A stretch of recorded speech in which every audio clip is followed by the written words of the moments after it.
we'll remind ourselves what we did last time. Let's look at that question really quick. What's with the second row? There's always empty, like in the middle. There's so many people after that. Something about this. Nobody sits there. Who would like to answer, you guys?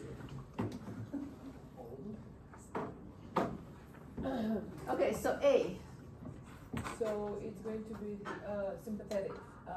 Preganglionic neuron originate in thoracic and lumbar region of the spinal cord. So A will be describing sympathetic pathway or sympathetic nervous system.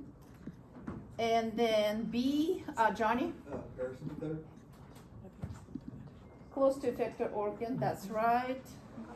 C, Sujita?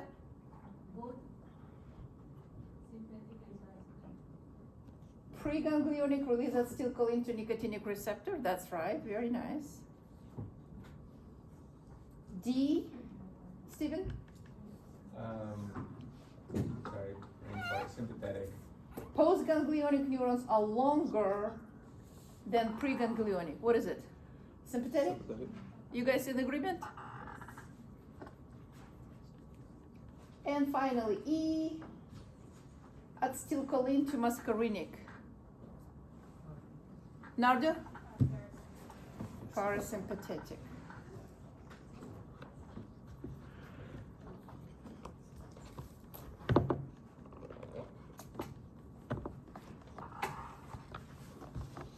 Most of us do know that the skeletal muscles are called striated, right?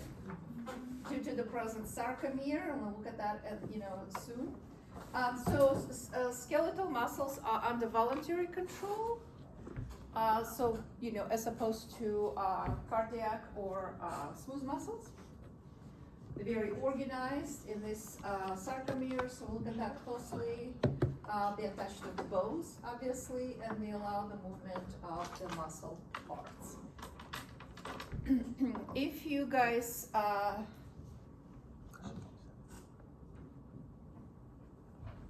this is just like first just kind of high level, and then we'll get into the skeleton. So smooth muscle will not have a striation. This is microscopy, this is drawing. So that means they don't have the contractile units, the sarcomeres. They usually involuntary, not under conscious control, but the autonomic nervous system will control the smooth muscles. GI, bladder, uterus, cardiovascular system, all these organs, the walls of them will have a different degree and the thickness of the smooth muscles. And the movement, especially at GI, is actually protruding the product that is in a tubular organ via peristalsis. And again, we'll get into details of it a little bit later. And then we finally have the cardiac muscles. It is a striated, but also not under conscious controls. And that is dedicated exactly only to the muscles of the heart. And the job is to push the blood through the cardiovascular system. And here they all are. So skeletal striated and the cardiac striated, and smooth muscles are not striated. The anatomy of the muscle fiber has a little bit of a nuance here. Because first of all, the muscle cells are actually called muscle fiber. So if you're not taking anatomy, take a note of it. It could be a little bit confusing. And the main portion of the cells, like a cell membrane, cytoplasm, and the plasmic reticular, have its own name. Sarcolemma. Sarco is a flesh. So sarcolemma is the cell membrane of the muscle fiber. And sarcoplasm is the cytoplasm of the muscle fiber. Sarcoplasmic reticulum is in the plasmic reticulum, and any other cells will be called that in the plasmic reticulum, but here it's going to be called SR. And we're also going to take a look at something that's called T-tubules or transverse tubules. They are connected to the sarcolemma, and they're gonna play an important role in action potential distribution. So we'll look at them very closely as well, because that way they allow the entire muscle contract very quickly and in unison. So here's our muscle fiber, which is really individual cell. Please note that the skeletal muscles, they do have a multiple nuclei. And then multiple muscle fibers with the connective tissues is organize themselves and then the muscle fascicles. That is usually when we separate, if there's anybody meat eater, when we separate the smaller kind of fragments, we usually separate the fascicles. And of course, then multiple fascicles with the nerves, with the vessels, with the connective tissue around it is what actually make that what we call a muscle, the skeletal muscle. So muscle fiber, muscle fascicle, and then skeletal muscle is the high-level organization of the skeletal muscles. When we get inside, here's our sarcolemma. Outside, all that little is the section of it. That is the sarcolemma. And then you see this kind of invaginations, like if you would like push your finger through the play door, is the connection between multiple areas of the same skeletal muscles, and they connect it to sarcolemma. So when we're gonna talk about the action potential, it distributes very quickly along the fiber, but also in, because of these interconnected tubuli that we call T-tubuli. So very quickly, the action potential will the sodium influx will float into the entire muscle fiber. And that way we can actually see their effects taken very, very quickly. So inside of the individual fiber, we'll have this organization of the thick and thin filaments. And so what are the names, Kate? The thick one's called what? That one's myosin. And the thin one called? Actin. The actin. So the sarcoplasmic reticulum is drawn here in blue. We're also going to point out its role once we kind of look at the contraction sequence, but this is at the high level.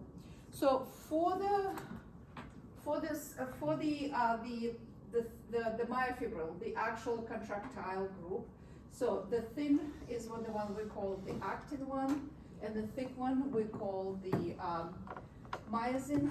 So we will look at this setup in a great detail coming up.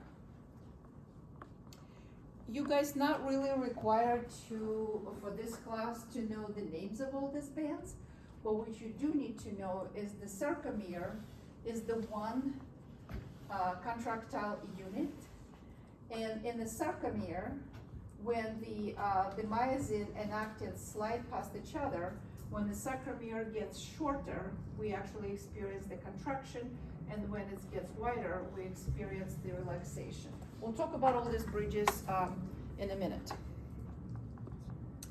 So sarcomere, one contractile unit. Going back, even though I kind of went through it briefly here, only just for you to read it once, but really we're not going to be, this is not an objective for you guys to memorize it, but I do find it useful just to kind of understand, the terminology here, but we're not going to quiz you on that. So we don't need to know the names. Not the naming, not the Z zone, A line, no. All you really need to know is what the sarcomere is. So it's one contractile unit.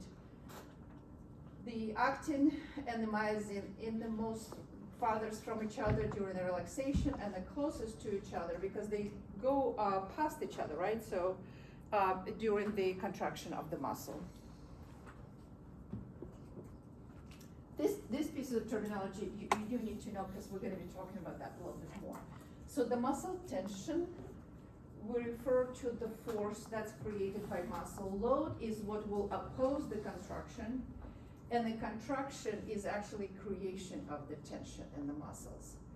So this is gonna be the sequence of the events that lead to contraction. So we'll talk about neuromuscular junction, we'll talk about excitation, contraction, coupling, and then finally the sliding filament and relaxation. So this is gonna be how we're going to go through this. So these are the events that we do need to know, expected to know. What happens in the neuromuscular junction? Let's get into detail of that.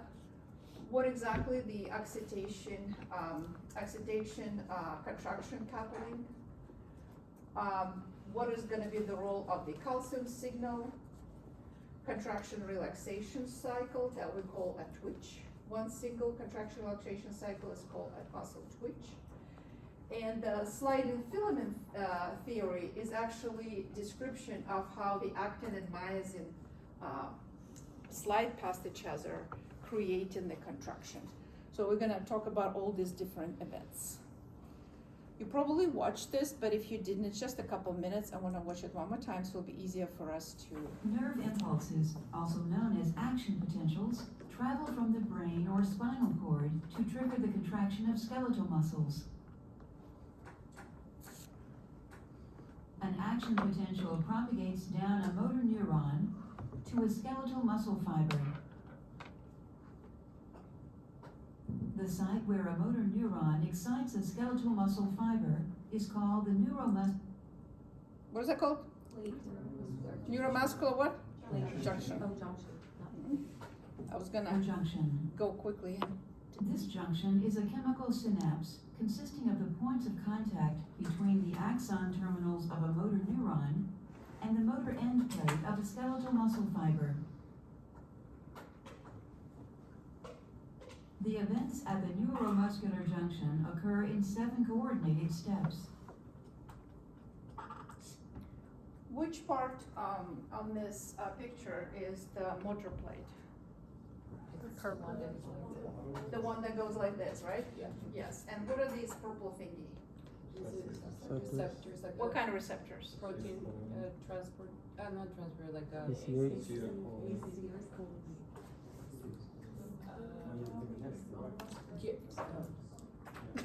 There's a lot of people. What kind of receptors again? ACH? A binding protein.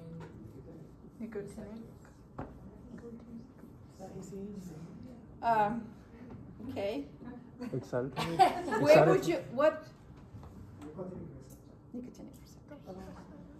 Which one? 1. An Yeah, action there's potential also- travels Chapter from the 11. length of the axon of a motor neuron to an axon terminal. Got it.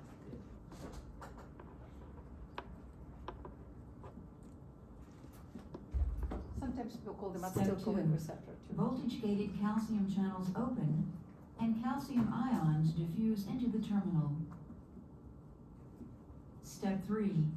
Calcium entry causes synaptic vesicles to release acetylcholine via exocytosis.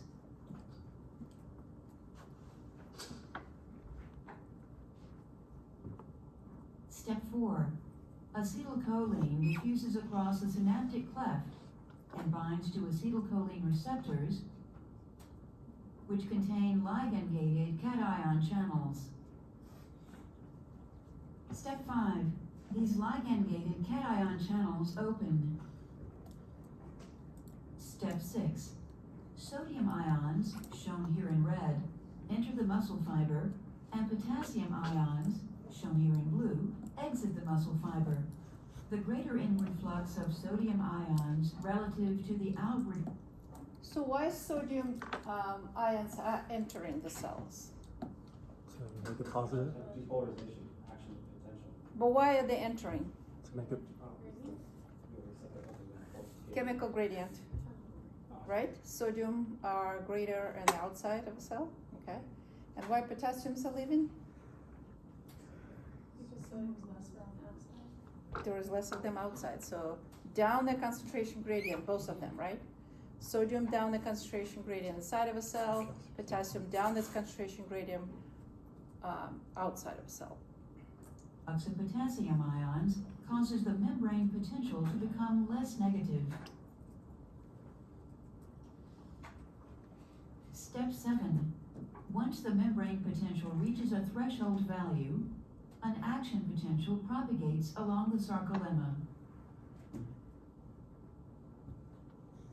Neural transmission to a muscle fiber ceases when acetylcholine is removed from the synaptic cleft. This removal occurs in two ways. 1. Acetylcholine diffuses away from the synapse. 2. Acetylcholine is broken down by the enzyme acetylcholinesterase to acetic acid and choline. Choline is then transported into the axon terminal for the resynthesis of acetylcholine.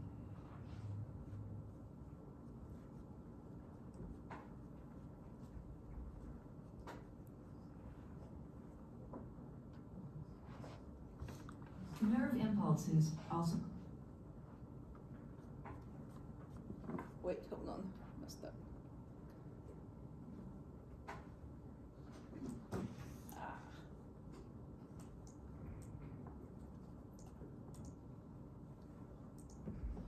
Okay, this is our neuromuscular junction, right? What did we just heard? Action potential arrives, right? From the somatic motor neuron. What are these channel called? This is all the terminology you must know. So what are these what are these channels called? Voltage. Voltage gated. See, this is showing that they open right now because of the voltage change. So the voltage gated. So calcium entering down its chemical gradient. This is, as I mentioned to you earlier, it's a quite complex process. I actually know people who study all their life what happens when the calcium binds this vesicle. We kind of skipping this all, right? And saying that it's going to get exocytosed, right? And so acetylcholine now in the synaptic cleft. The motor plate is modified, what? Cytoplasm with a skeletal muscle. Membrane. Yeah, does it have like a special name maybe? Because it's a skeletal muscle, they have special names. Sarcoplasm. Oh. Sarcolemma. The name of Are you here? Yes. I just wanna make sure that you, hey, didn't realize it's gonna be that far. Sarcolemma. What's the name? Sarcolemma. Sarcolemma. You said that? Okay.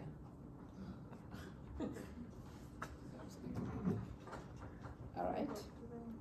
I just wanna make sure that you operating all the terminology. Why do you not wanna move? Okay, here's our sarcolemma, which is a modified, and we call it the motor plate, right? And now here we have this, the video call it acetylcholine receptors, but which is, technically true, they are receptor for acetylcholine, but they do have a specific name, nicotinic receptors.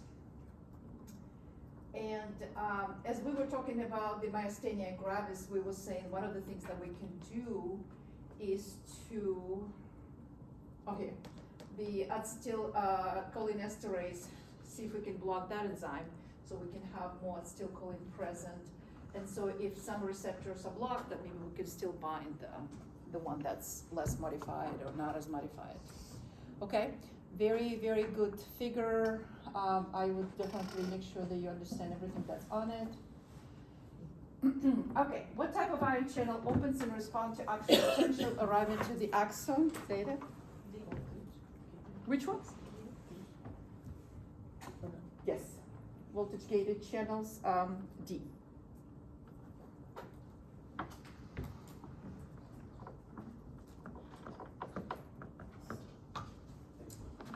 When we're using the word excitation contraction, we're just kind of describing like the sequence of the events, right? Here is our axon terminal of the somatic motor neuron, right? All these words meaning something. It's not autoimmune, right? Autoimmune. Autonomic nervous system and a somatic motor neuron, acetylcholine to nicotinic receptor, the pair, right? So, when the acetylcholine is released, right, we do know that the channels that open, they actually allow it for both, for the sodium and the potassium to get through. But what we do know that the sodium influx exceeds potassium efflux. Inside of a cell, out of cells efflux. That means that what happens to the charge, you guys, on the sarcolemma? The muscle cell becomes what? Hyper, or depolarized? Depolarized, because there's actually more cations entering sodium. Depolarization of the muscle cells is very important, because that's what we're after. This whole thing is to depolarize this. If the muscle cells depolarizes, there is actually a set of 2 receptors that also voltage gated. And again, you don't actually require to remember this name of these 2 receptors, but just to know that there are receptors in the sarcolemma. Specifically, they're located in this invagination that we call T-tubules. Once this one it opens the another receptor that's in the sarcoplasmic reticulum. And this is a very important part, because the sarcoplasmic reticulum and the skeletal muscle holds a lot of extra calcium. And that calcium is required for contraction. So this channel opens this channel, and the calcium released into what? Sarcoplasm. Sarcoplasm. Yes. Good job.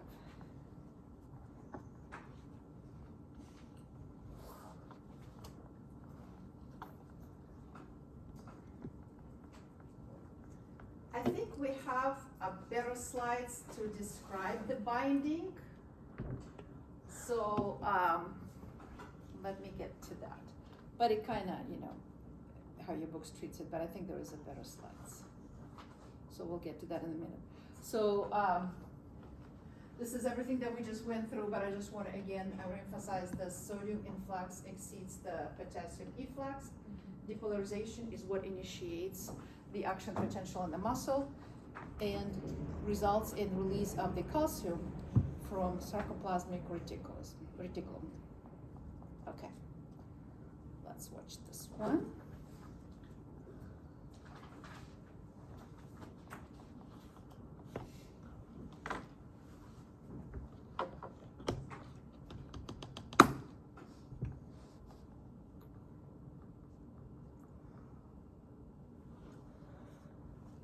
What's up with the sound?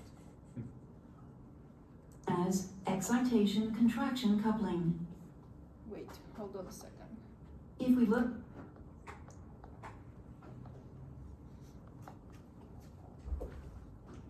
Typically, a single motor neuron arising in the brain or spinal cord conducts action potentials that travel to hundreds of skeletal muscle fibers within a muscle.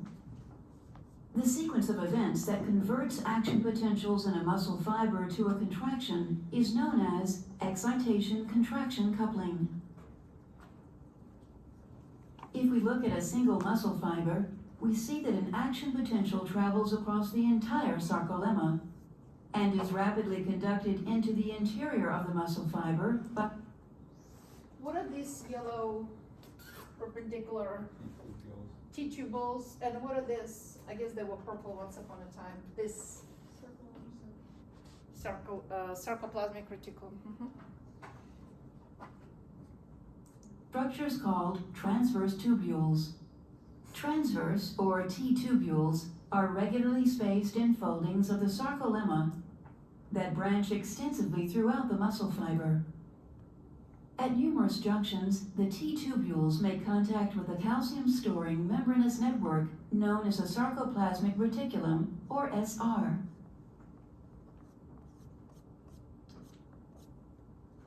Where it abuts the T-tubule, the SR forms sac-like bulges called terminal cisternae. One portion of a T-tubule plus 2 adjacent terminal cisternae is known as a triad. The membranes of the T-tubule and terminal cisternae are linked by a series of proteins that control calcium release. As an action potential travels down the T-tubule, it causes a voltage-sensitive protein to change shape. This shape change opens a calcium release channel in the SR, allowing calcium ions to flood the sarcoplasm. This rapid influx of calcium triggers a contraction of the skeletal muscle fiber. Thus, calcium ions are responsible for the coupling of excitation to the contraction of skeletal muscle fibers.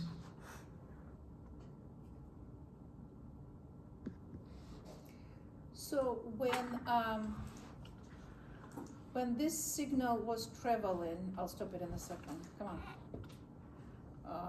I wanted to just go a little bit.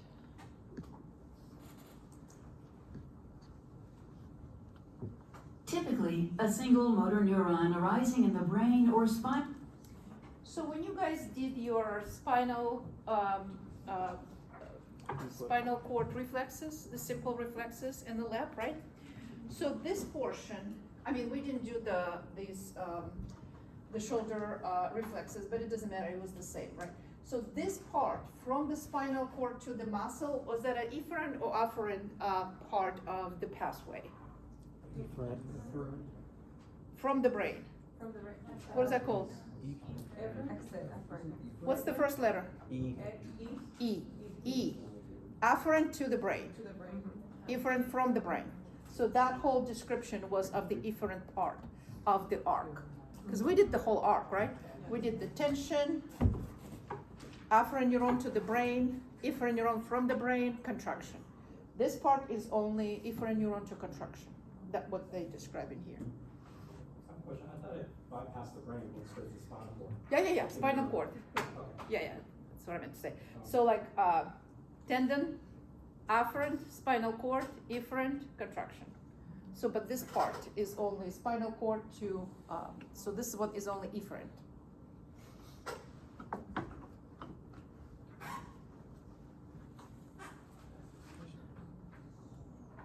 What allows for this wave of depolarization go really rapidly? I know your name, right?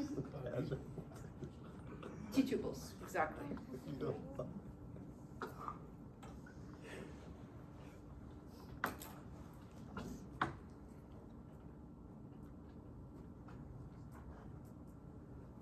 Okay, that's the last one.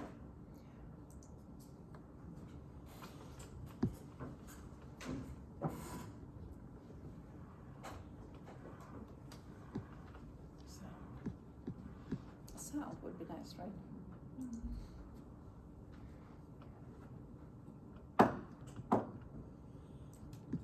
The functional unit of contraction is called.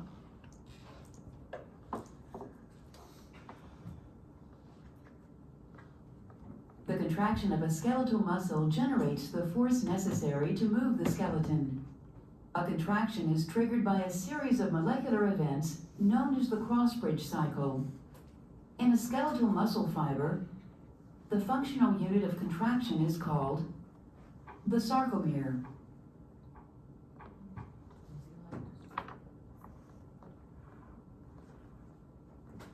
A sarcomere shortens when myosin heads in thick myofilaments form cross bridges with actin molecules in thin myofilaments.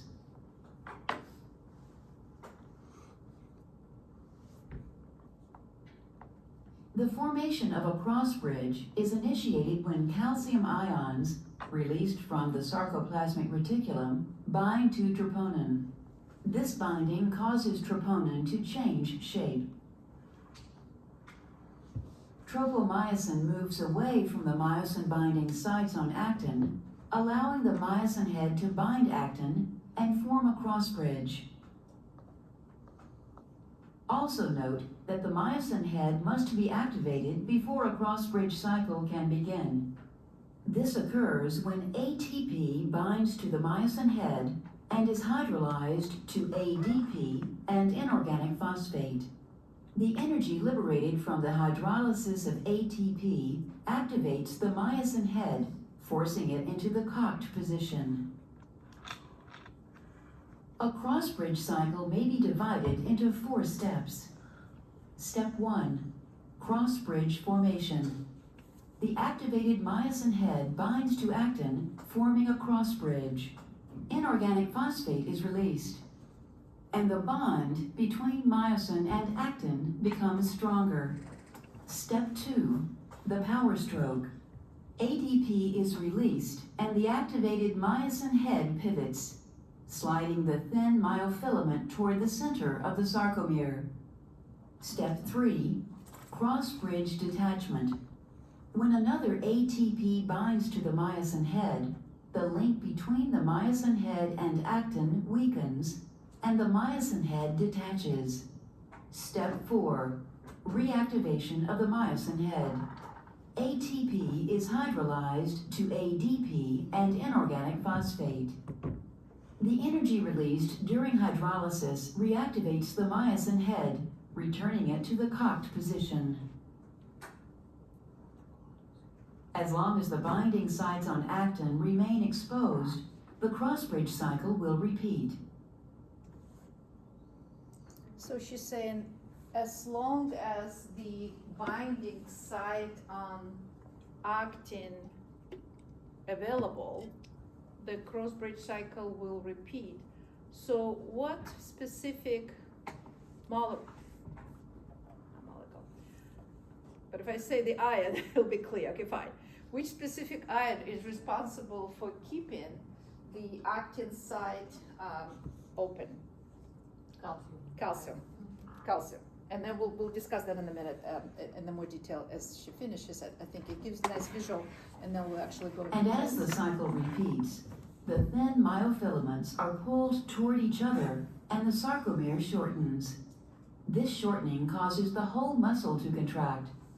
Cross-bridge cycling ends when calcium ions are actively transported back into the sarcoplasmic reticulum.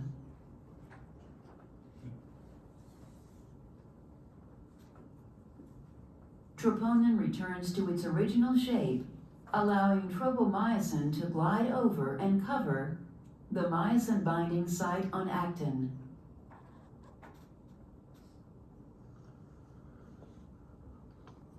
Okay, let's review some of these details, and then we'll put them all together, right? Because we need to. This is the part that you really need to know, though, okay?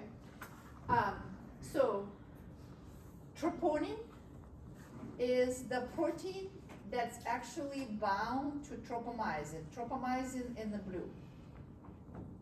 Troponin in this brown structure, right?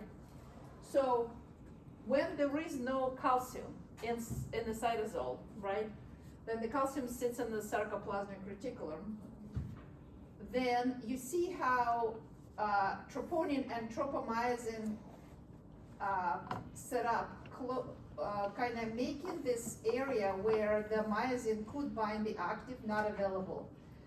They block it. If there is no calcium, the myosin cannot, this is the actin.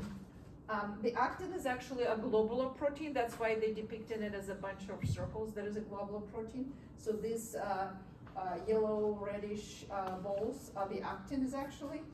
So it's sort of like a beads. But the point here is that the site, the binding site between the myosin and actin is blocked by the tropomyosin when there is no calcium. Could you turn to your friend and repeat what I just said?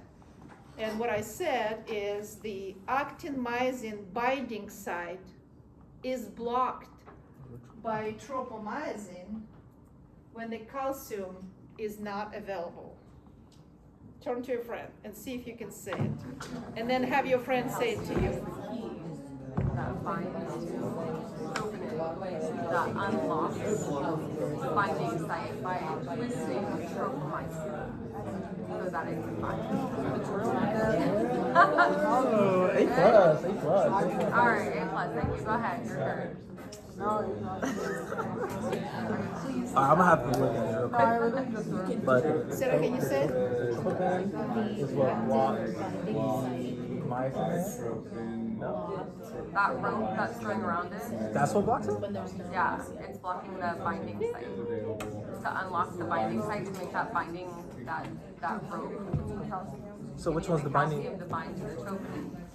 Oh, that's the binding. It's like the key, so it becomes, it unlocks it. Got you. Okay, raise your hand and say it out loud. Raise your hand and say it out loud. Kate? Or You need the string calcium together, or you pull it? to bind to the troponin to unlock the tropomyosin so that the head can bind to the actin.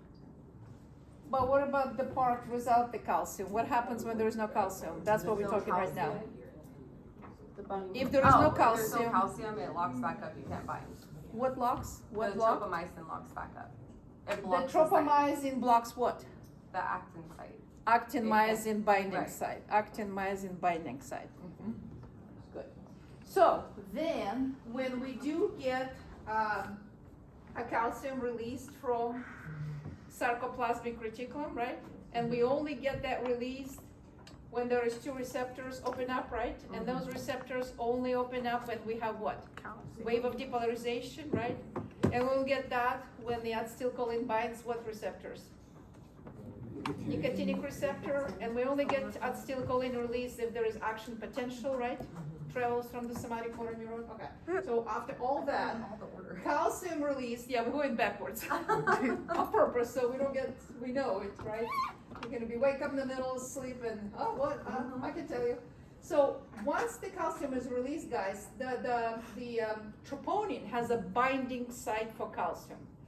And so the calcium binds this binding site, and every time anything really binds, this is a cation binding, there is configuration occurs in the structure of the protein.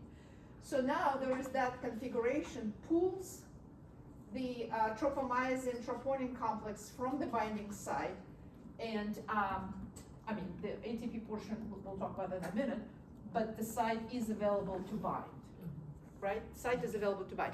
Obviously, myosin is not going to bind without being activated by ATP, but that's later, right? But the site is available. Is that clear? The site is only available when the calcium is present. So have to have calcium. So let's just go slowly through this. So they want us to start, I guess, here or here. I like starting over here, actually. So look at that situation here. Myosin. So also notice they're not showing the tropomyosin troponin here just for simplicity because they try to focus on the ATP and the movement of the myosin in this figure. But it's not like, you know, troponin and tropomyosin is still there, but they're just not picturing that. So right now we're focusing on the movement of the myosin only, on that figure, okay, on that sequence of events. The rigor state, that you guys probably heard of rigor mortis, right? Mm-hmm. So that is that state where the myosin bound to the actin. So when does this happen? Rigor mortis, when does that happen? When the person is dead and then that person is probably not making what? ATP.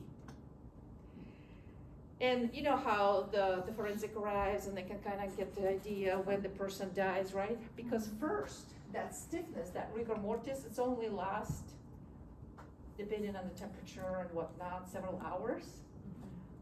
But then there is actually decay of the protein destruction, and then that bond is kind of broken and there is no stiffness.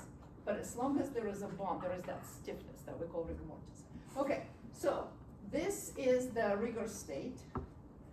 Then we need the ATP to bind the myosin head. So this is myosin head. So we need the ATP to bind the myosin head so the myosin could release the actin. That action is important. And then the myosin head has the ability to hydrolyze ATP. Hydrolysis meaning breaking with water. Water is always available, of course. And so when ATP is hydrolyzed, that means it's broken down. One phosphate group is removed. And now we have ADP and inorganic phosphate. And I think I may have mentioned to you earlier somewhere is that the ATP adenosine triphosphate, right? And the phosphate groups are negatively charged. So imagine you have 3 negatively charged groups stuck in that one molecules. They really don't want to be next to each other. There's a lot of potential energy there. There's a lot of negativity there. Desire to separate. So when they do separate, it's like you ripped one phosphate group from ATP that energy that is actually released when the one group is actually removed, that energy allows for the myosin to get into that what we call cock position.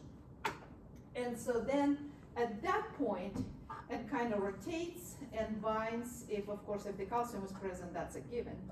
And they will bind weakly to actin at that point, weakly. So what needs to happen next is that the phosphate group needs to be released from the myosin head, and that allows for the kind of a swivel. Yeah, the swivel of the myosin head, and when the ADP portion is released, that would be kind of the end of the power stroke. And then you back into the rigor state. So, can the muscle contraction be done without the calcium? No. Can the muscle contraction be done without ATP? No.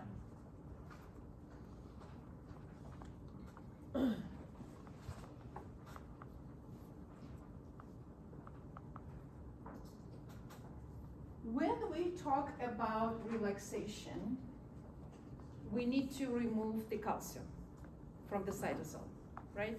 That's how you relax the muscle. There is a specific ATPase called calcium ATPase, and then when the carrier actually has the ATP associated to it, it suggests that there is actually an active transport, right? Because look, there is a lot of calcium in the cytosol and less of it in the sarcoplasmic reticulum, so that would be going, wait, did I say that right? So the ATP is the active transport of the calcium from cytosol into sarcoplasmic reticulum. And as this happens actively, then the mass, it will unbind the troponin, and the troponin-tropomyosin complex will block the myosin-actin binding site again, and the muscle will relax. No power stroke. So let me just think, where is the good place to stop? I think we can do, most of it is already kind of regurgitation of what we just said. Yes, rigor mortis, rigor until ATP binds, so if there's no ATP, it will stay. Yeah, it is really is a description of what we just went over, really. Just making sure that we haven't missed anything, and on back to sarcoplasmic reticulum. Yes. Okay, let's take a look at that. All of the following except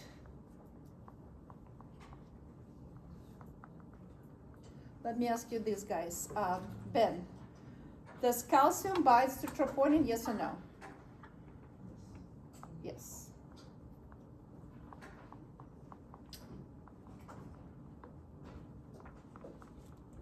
Johnny, does myosin have binds to active? Yes. Yes. Where are you? You were here before you go. Matt, does calcium concentration in sarcoplasm decrease? Yes.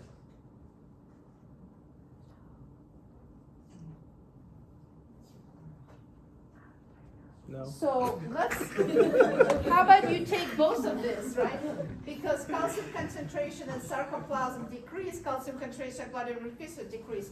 Which one is the correct one? Because one of them is wrong, right? So we're talking about contraction, not relaxation. Mm-hmm.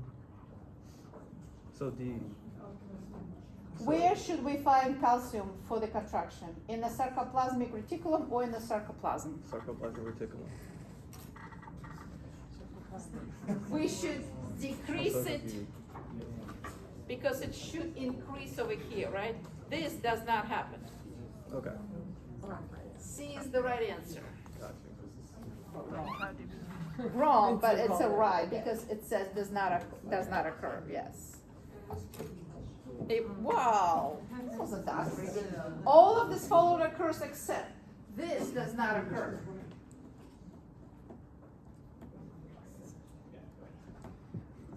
All questions are tricky questions, right? It's hard. Okay, how about this?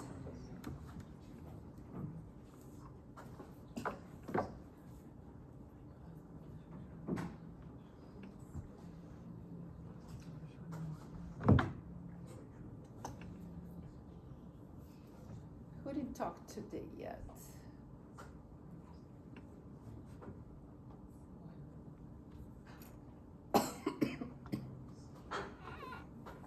Okay, James? The answer is C. James says C. What do you guys think? Yes?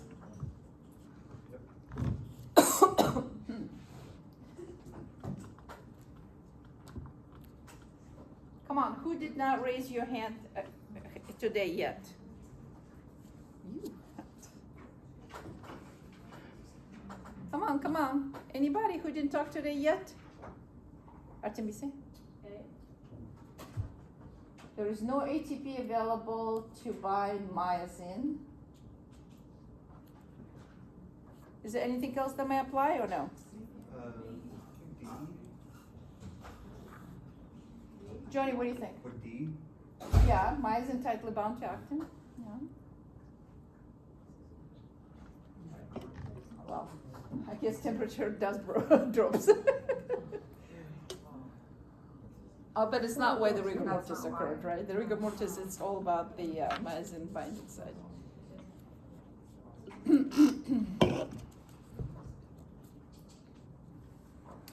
I think we're gonna continue, because it's kind of a little different story. The twitch and the tetanus.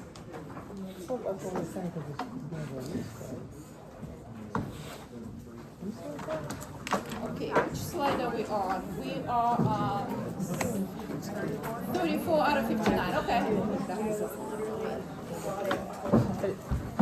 Professor, quick question on the one that I got wrong. I thought in the reticulum, like it releases the calcium into the sarcoplasm.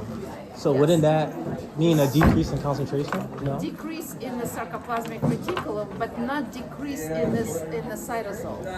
Now there's more in cytosol, right? There's more inside of what? I'm sorry. Cytosol. Cytosol. In the cytoplasm. Yes. Okay. So the question went like this.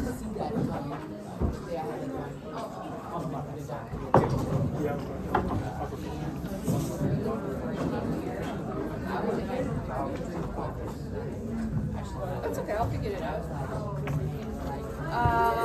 Where is that? No, wait, where is that? Yeah, so Matt, is there a question quick? No, okay, so he's quick, real quick. Look, calcium concentration and sarcoplasm is the cytoplasm of the muscle fiber, right? So there's more there and less in sarcoplasmic reticulum. Oh my god, no. Because it bleeds from reticulum, right? Got you. Okay. To the sarcoplasm. No, that makes sense. That makes Yeah, sense. I got it's you. just there's a lot of You're probably terminology. confusing it though because the sarcoplasmic reticulum, you're learning that it stores all the calcium. Yeah, it's But stored. during the action potential, it releases it. Got you. Got you. Think about it when it Because that's how I contracts, it's tried to squeezing the remember reticulum and pushing it out.